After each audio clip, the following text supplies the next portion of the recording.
Sino nga ba ang mag-aakala na ang dating butot balat, hindi na makatayo at palaging nahihirapang huminga ay unti-unting nakakabawi?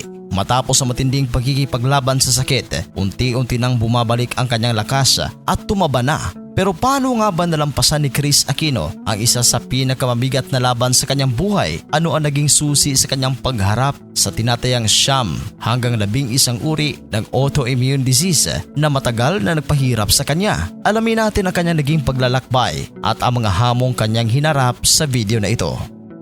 Taong 2018, nagsimula ang lahat na makaranas si Kris ng matinding pagbaba ng timbang, pabalik-balik na lagnat, matinding panghihina at mga pantal sa balat na hindi nawawala. Noong una, na-diagnose siya na may chronic spontaneous urticaria o CSU, isang kondisyon kung saan ang balat ay madalas magkaroon ng malalaking pantal nang walang malinaw na dahilan o trigger. Sa paglipas ng mga taon at matapos ang napakaraming pagsusuri sa Pilipinas at Amerika, natuklasang hindi lang isa ang kanyang sakit. Ang kanyang immune system ay maling inatake ang kanyang sariling mga organ at tissue. Sa kasalukuyan, kabilang sa mga kumpirmadong sakit niya ang lupus, rheumatoid arthritis, Trog-Strauss syndrome, scleroderma, fibromyalgia at deep vein thrombosis.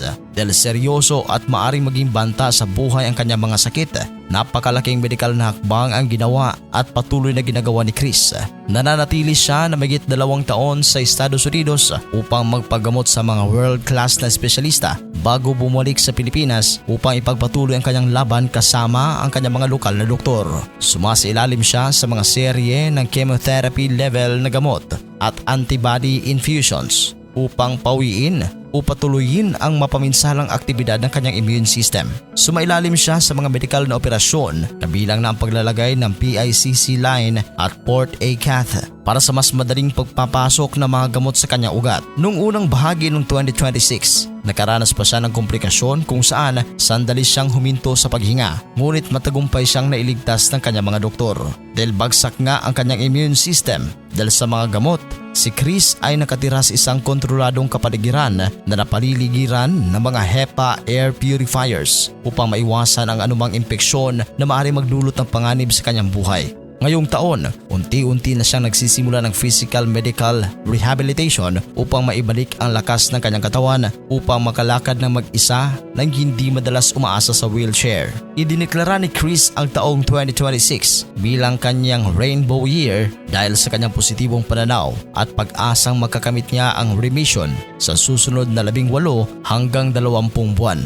Bagamat limitado pa rin ang kanyang pagkilos at bawal siyang maarawan o basta-basta mapatama sa labas, bigla siyang lumitaw sa Itbulaga at marami ang nakapansin sa kanyang pagtaba. Makikita rin sa social media ang kanyang pagbisita kina Pangulong Ferdinand Marcos Jr. at First Lady Liza Araneta Marcos. Nagbabalak si Kris na maglunsad ng isang podcast upang patunayan na patuloy ang kanyang laban para sa kanyang mga anak ni sina Josh at Bimby. Para sa inyong reaksyon, mag-comment lang sa ating comment section. At sa mga hindi pa nakapag-subscribe, huwag kalimutan na mag-subscribe sa Showbiz Caster. Maraming salamat po.